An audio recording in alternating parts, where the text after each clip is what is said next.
So I want to talk a little bit about my political journey in this video, and we're going to start with this article that I actually saw on CNN a couple weeks back, and I kind of left it on my desktop for a while because I was thinking about maybe doing a video talking about how now is the perfect time to rebuild the Republican Party. Well, a couple weeks has passed since then, and oh, what a difference it's made. And I want to start with this article as the basis for the discussion we're going to have today. This is an article from CNN. This is a major warning sign for Republicans. As the Republican Party continues to figure out what it looks like and what it believes in the wake of 4 years of the most radical president in modern memory, which of course is nonsense, new data suggests the outlook is dire. Gallup polling for the first 3 months of 2021 shows that 49% of the public identify as Democrats or Democratic leaners, while just 40% call themselves Republican or say they lean towards the GOP. That's the largest gap between Democrats and Republicans in Gallup's quarterly study of the party identification in nearly a decade. The last time Democrats had a larger lead on party ID was in 2009. Now, that piece of data in and of itself is not disastrous for Republicans. After all, Democrats typically enjoy a low to mid single-digit edge on party ID. As Gallup's Jeffrey Jones notes, Republican advantages have generally been rare and short-lived, but occurred when Americans rallied around incumbent presidents George H.W. Bush after the 1991 victory in the Gulf War and George W. Bush after September 11th. The GOP also had brief leads in party affiliation in voting periods surrounding Republican electoral successes in 1994, 2010, and the 2014 midterms. But it's not just party ID that stands out as Gallup's first quarter polling. It's this. Just 25%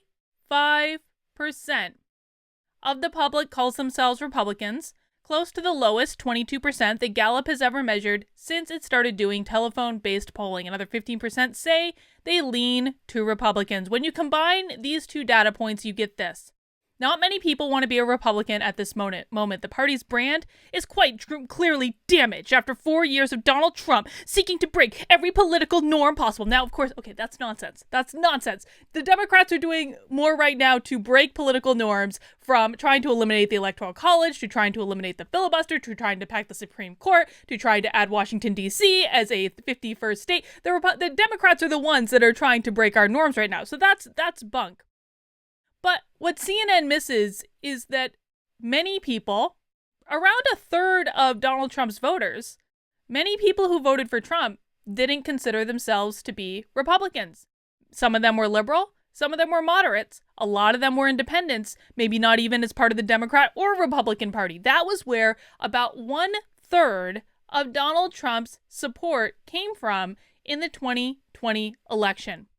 Now, here's the problem.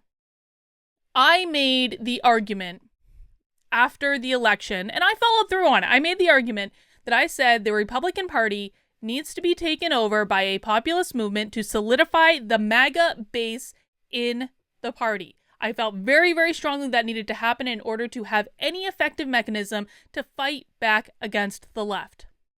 The problem is that hasn't happened.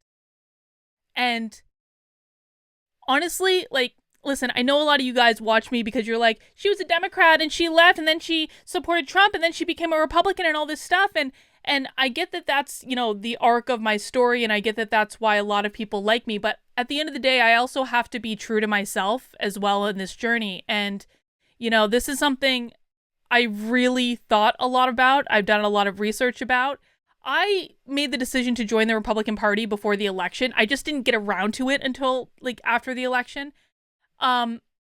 Where I've seen the Republican Party go in the last couple of months and the trends I've seen lead me to believe that MAGA is not going to take over the Republican Party. Now, don't get me wrong.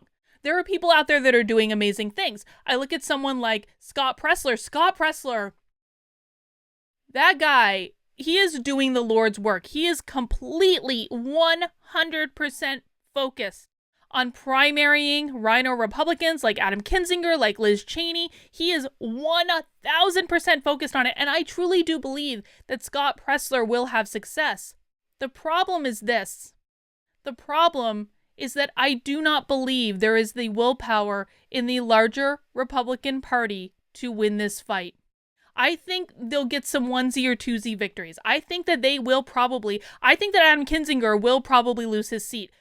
I don't know about Liz Cheney because Liz Cheney, the GOP right now, is currently rallying around Liz Cheney. Yeah, you heard me right. The GOP is rallying around Liz Cheney, who voted to impeach Donald Trump. And there are people in Wyoming, and I know because I have people there who've had these conversations, say, well, we kind of like her. They have a perfectly viable Republican alternative that did not agree with impeaching Donald Trump over nonsense after January 6th, and they're still going to go back to Liz Cheney.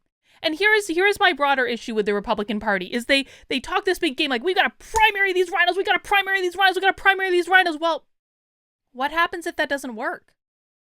Because, I've been working more closely with a lot of people in the party in the last couple months.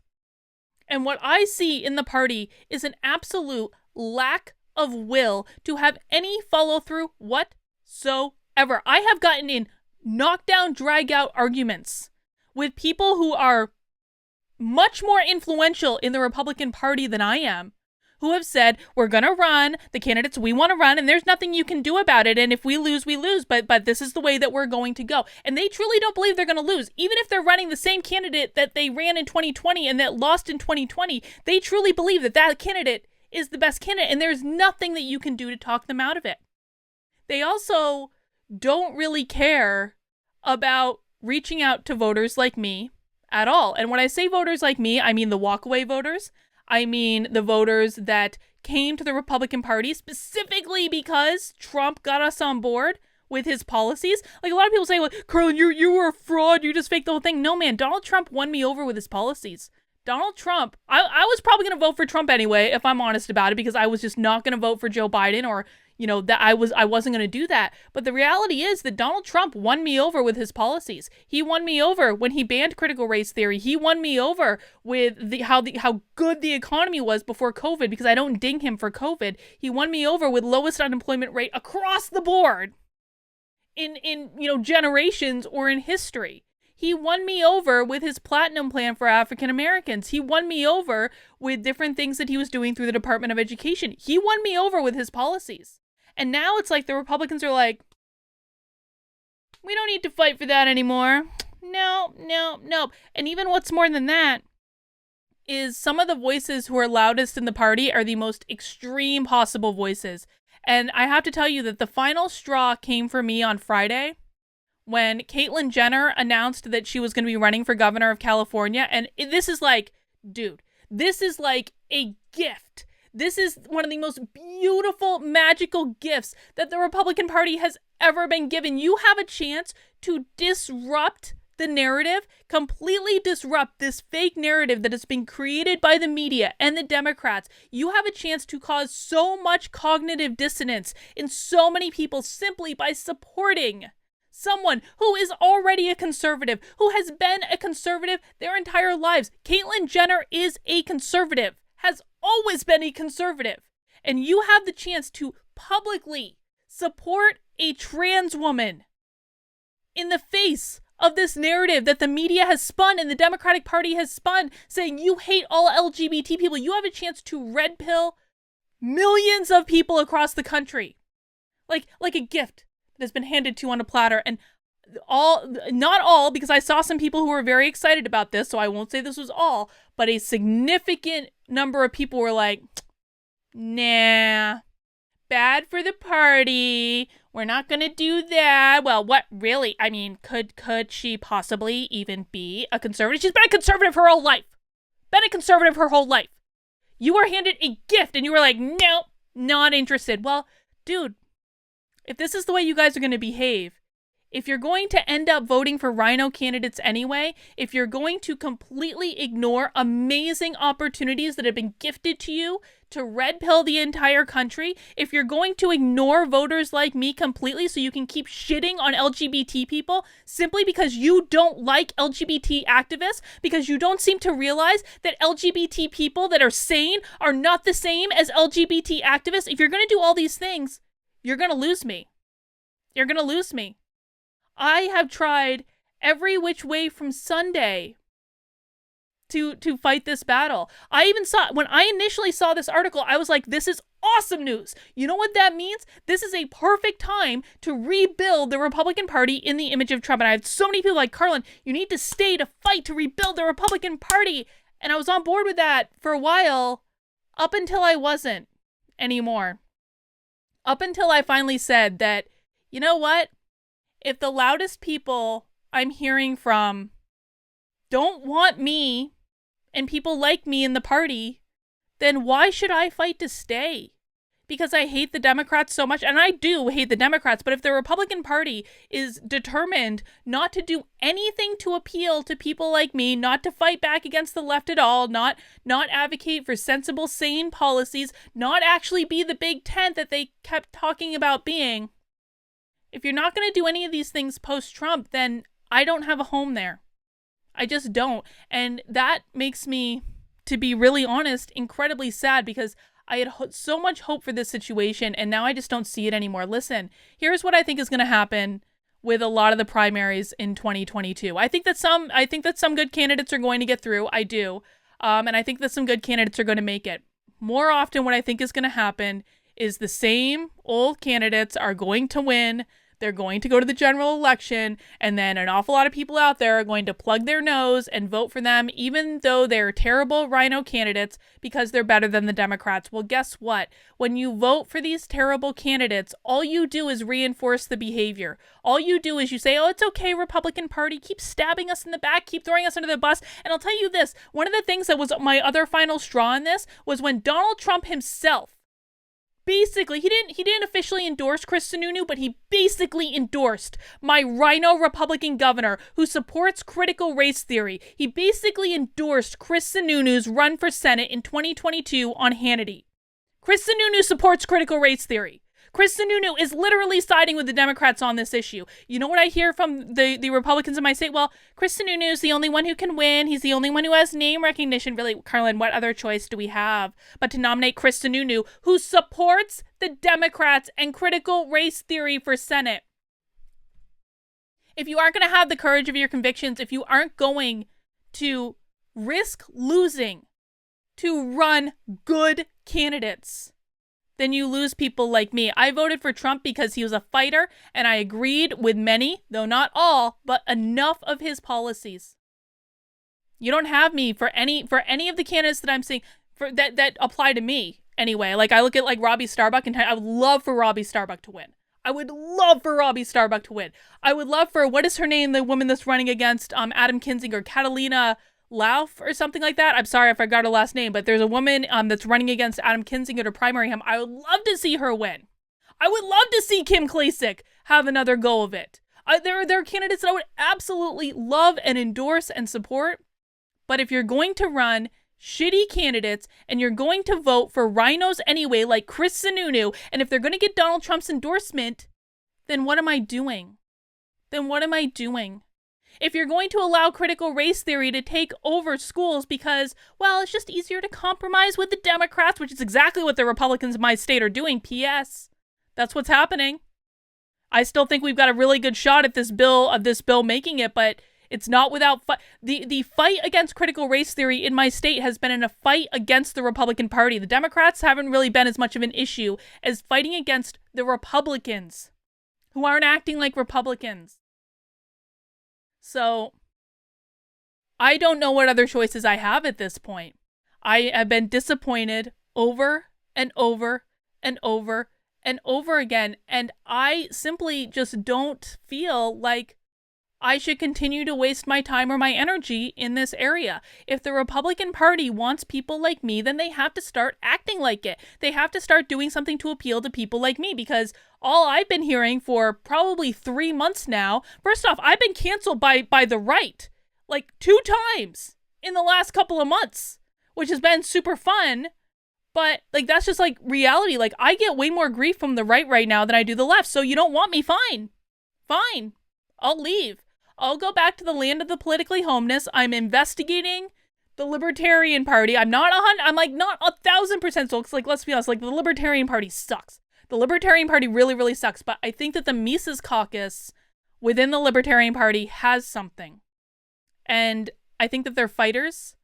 And I think that they do believe in actual freedom, which means the freedom to live your life the way you want to live it, regardless of whether or not I agree with it. Because I don't see that in the Republicans. The Republicans are like, you have the freedom to live your life the way that I would live my life, but you don't have the freedom to live your life based on what I would disagree with. That's what I hear on the Republicans. So that's where I'm at right now, guys.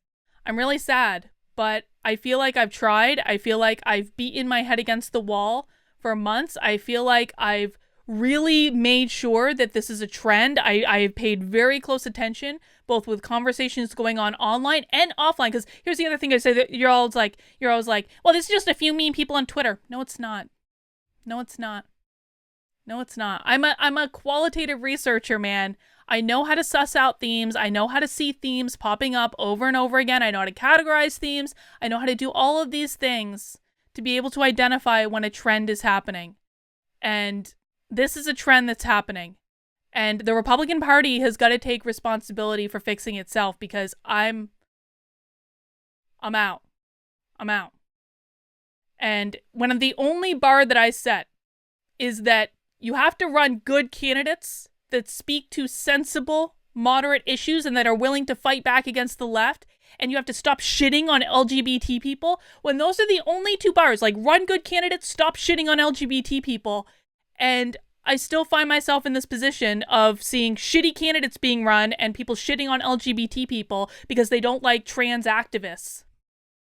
Like, you're focused on the wrong things. You're not taking care of your own house. And it's not my problem to fix. It's not. It's not my problem to fix. If you are not willing to speak up and fight back, then that burden shouldn't be on me. I can't do it, man. I don't have enough energy for this crap. I don't. I'm already fighting critical race theory on like 19 different fronts.